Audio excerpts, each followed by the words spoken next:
atau bapak kita lagi materi ini. Jadi kita harus tahu, kalian harus tahu perbedaan antara seks jenis kelamin dengan gender. Ya. Kalau tadi sudah bapak sampaikan agar tujuannya apa? Capaian pembelajaran kesehatan reproduksi tentang gender pada jenjang kalian bisa SMP apa itu memahami perbedaan aspek biologis dan sosial serta mampu membangun relasi yang sehat, adil dan saling menghormati, tidak saling bertumpu pada satu orang. Ya. Nah, makanya kita harus tahu biar tidak ada miss ya atau saling mengerti satu sama lain. Ya. Siswa harus bisa membedakan mana hal yang bersifat kodrat, ya, maksud dari Tuhan, ya, kodrat alami dan mana yang dibentuk oleh budaya masyarakat kebudayaan sekitar, ya, kebudayaan adat masing-masing.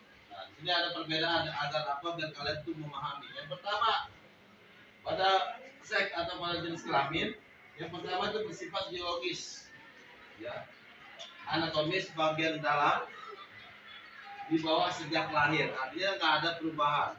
Yang kalau perubahan itu sifat alami, ya.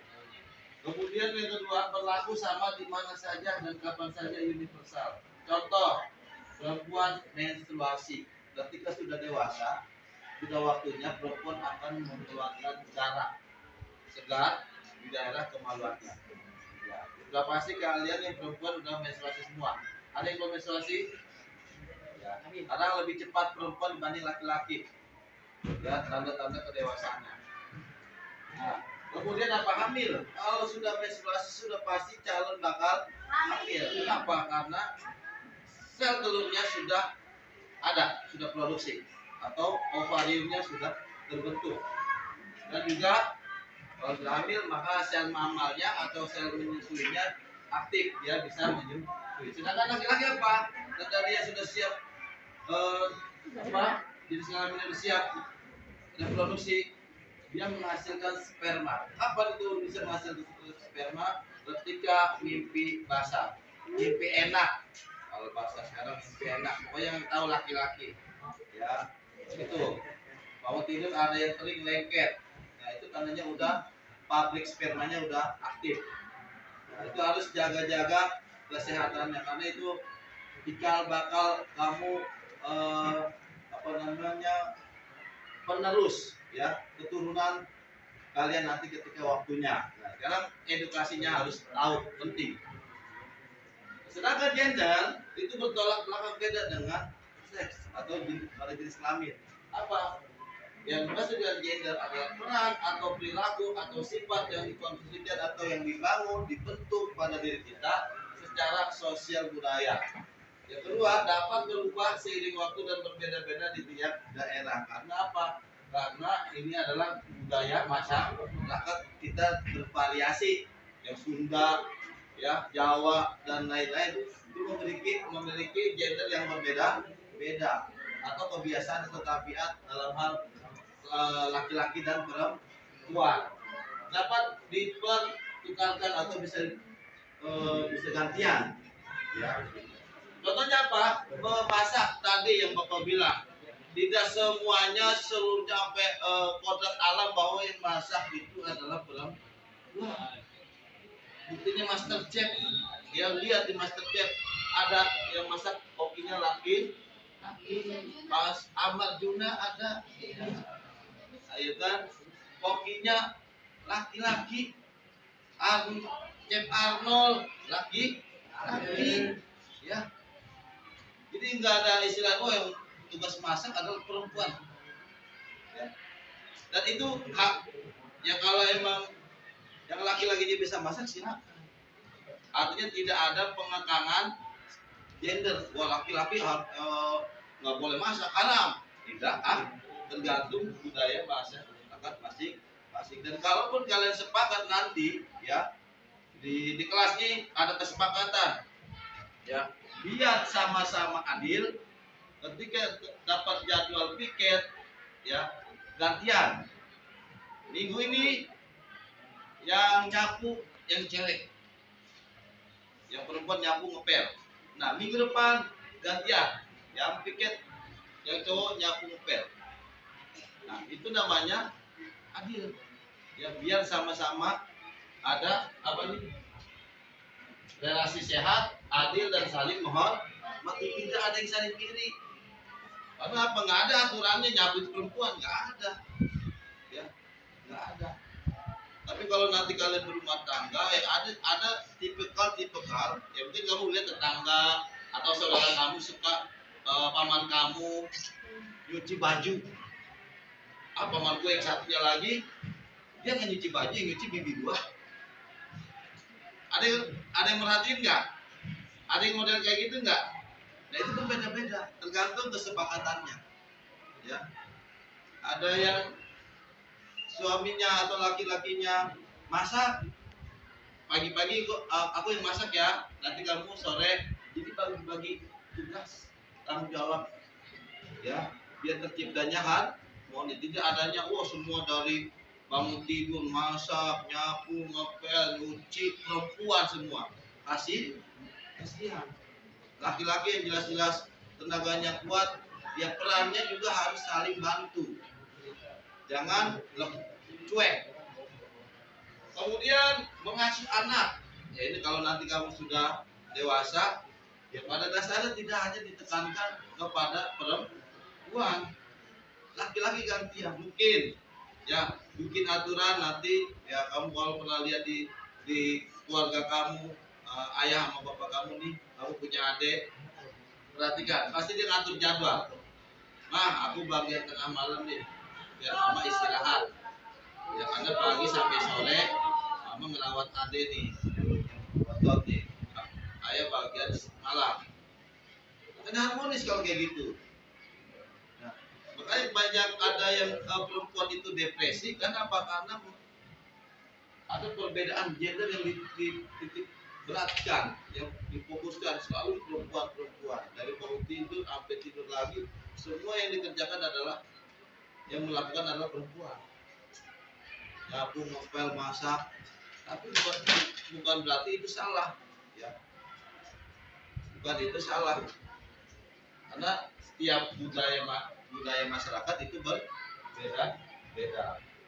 Lalu pemimpin menjadi pemimpin, ya ada beberapa berpendapat kalau di wilayah gue perempuan nggak boleh jadi pemimpin karena ada faktor bla bla bla. Jika emang itu sudah jadi adat ya atau budaya masyarakat yang harus diemban penuh, itu silakan ya, tapi bukan jadi patokan. Kalau misalkan budaya masyarakat terus diinin ke negara, ya kemarin presiden perempuan pertama nggak mungkin terjadi. Ya kenapa? Selagi dia punya potensi, komitmen, silakan. Dan tidak ada perdebatan, silakan.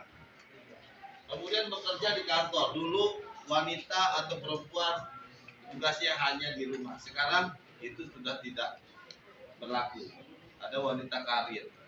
Tetapi walaupun wanita karir tetap tanggung jawabnya sebagai ibu, sebagai istri atau sebagai adik, sebagai kakak atau saudara tetap dijalankan.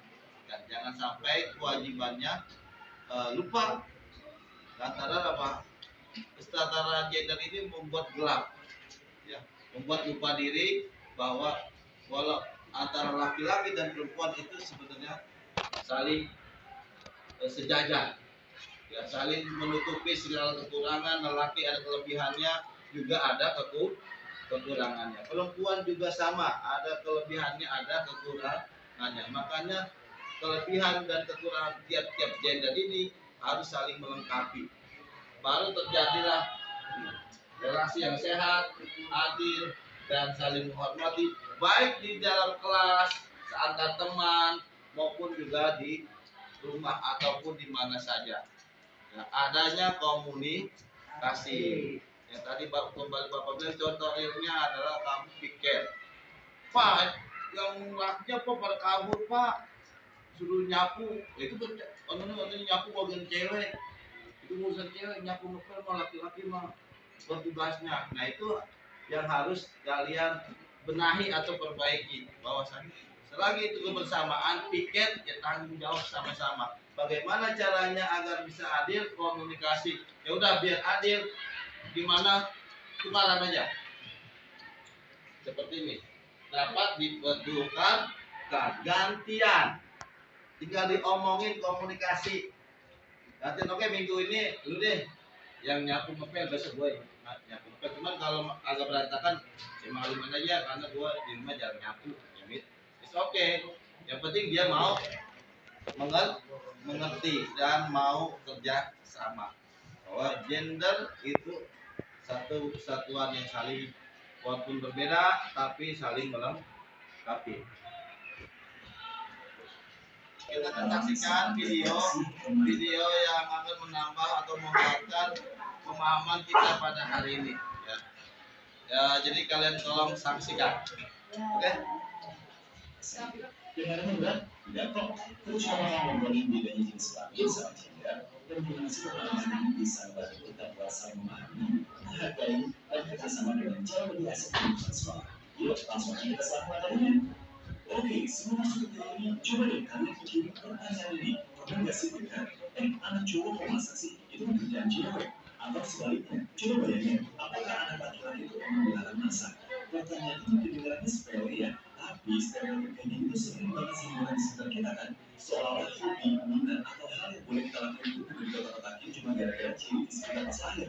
Tapi masa iya sih fisik bawaan kita yang berhak mendikte apa yang boleh dan nggak boleh kita jadi passion? Nah, ini membawa kita ke bagian pertama, jenis kelamin versus gender. Demystifying biology and societal roles. Sering banget nih kita ketukar antara dua hal ini, padahal hasilnya berbeda jauh loh. Kita bahas jenis kelamin atau seks dulu ya. Kalau yang ini urusannya murni biologi. Jenis kelamin itu perbedaan biologis yang udah kita bawa dari lahir. Ini soal fisik, kayak organ reproduksi atau fungsi biologis tubuh kita. Poin pentingnya di sini adalah sifatnya itu tetap, nggak bisa diubah. Itu udah dari sananya pemberian alam dan pastinya nggak bakal berubah cuma karena tren di masyarakat lagi ganti. Terus kalau gender itu apa dong? Nah, ini dia bedanya. Gender itu bicara soal peran, perilaku, dan harapan yang berkembang di masyarakat buat laki-laki maupun perempuan. Jadi ini bukan bawaan lahir dari alam, teman-teman. Ini murni kebiasaan yang dibentuk sama manusia sendiri. Dan karena yang bikin di masyarakat, makanya sifatnya itu cair banget. Peran gender ini bisa beda-beda di setiap budaya, dan pastinya bakal terus berubah seiring berjalannya waktu. Biar makin jelas, coba ditutup ya. Jenis kelamin itu biologi bawaan lahir yang fix alias tetap. Sementara gender itu peran sosial yang cair dan bisa berubah-ubah. Kalau pikir-pikir lagi, aturan tak tertulis kayak anak cowok pantangnya masak atau anak cewek nggak boleh main sepak bola, itu sebenarnya murni cuma harapan sosial, bukan hukum alam, ya kan? Dan karena itu cuma kebiasaan, aturan kaku kayak gitu tuh sangat-sangat bisa kita tantang dan ubah kalau emang udah nggak relevan lagi sama minat dan kemampuan kita yang sebenarnya. Lanjut ke bagian kedua, kesetaraan dalam kehidupan sehari-hari. Equal opportunities for everyone. Terus penerapannya di sekolah tuh kayak gimana sih? Gini, poin paling penting yang harus kalian ingat adalah setiap orang, siapapun itu punya kesempatan yang benar-benar sama. Kesempatan buat belajar bareng, main olahraga yang disuka, jadi pemimpin kelompok diskusi, bantu-bantu pekerjaan rumah, saling misalnya nih, seorang siswa perempuannya asal Ini penting buat pemahaman kalian. sebaliknya, siswa laki-laki juga bebas banget kalau mau bantu beres-beres rumah atau nyariin rumahnya bikin kue. Semuanya itu murni didasarkan pada kemampuan masing-masing individu, bukan dilihat dari level jenis kelaminnya. Sekarang kita masuk ke bagian ketiga, pentingnya saling menghargai. Building a safe school environment. Sedihnya sih, kadang di sekolah kita masih menemui konflik atau ada yang diejek cuma gara-gara minatnya gak sesuai sama stereotip gender. Padahal, dengerin baik-baik ya, menghargai perbedaan membuat lingkungan sekolah menjadi aman, nyaman, dan menyenangkan. Beneran deh, gak seharusnya ada teman kita yang diejek atau dikucilkan cuma karena minat dia beda sama anggapan umum soal laki-laki dan perempuan. Coba bayangin, kalau teman-teman yang tadinya suka ngejek malah milih buat saling merangkul dan kerja bareng, suasana kelas kita pasti bakal jauh lebih asik dan damai kan? Makanya, dari semua obrolan tadi, ujungnya ada di tiga fondasi utama ini. Hormati, hargai, dan selalu saling bekerja sama. Kenapa sih kita perlu repot-repot paham bedanya jenis kelamin dan gender? Ya supaya kita bisa sampai di titik ini. Kalau kita udah bisa menghormati pilihan teman dan menghargai keunikan mereka, otomatis kita bakal gampang banget buat diajak kerjasama. Ini tuh resep utama buat kita lingkungan belajar yang terbuka dan inklusif buat semua siswa. Jadi prakteknya gimana nih? Ada 3 langkah simpel yang bisa langsung kalian lakuin mulai hari ini juga. Nomor 1, hormati perbedaan yang ada di sekitarmu. Sesimpel itu. Nomor 2, jangan pernah musik atau meledek teman gara-gara minat atau penampilannya. Dan nomor 3, ingat terus kalau kita semua punya kesempatan yang sama buat berprestasi. 3 panduan ini tuh ibarat intisari dari semua materi yang udah kita bedah. Dan pastinya, kamu jadi teman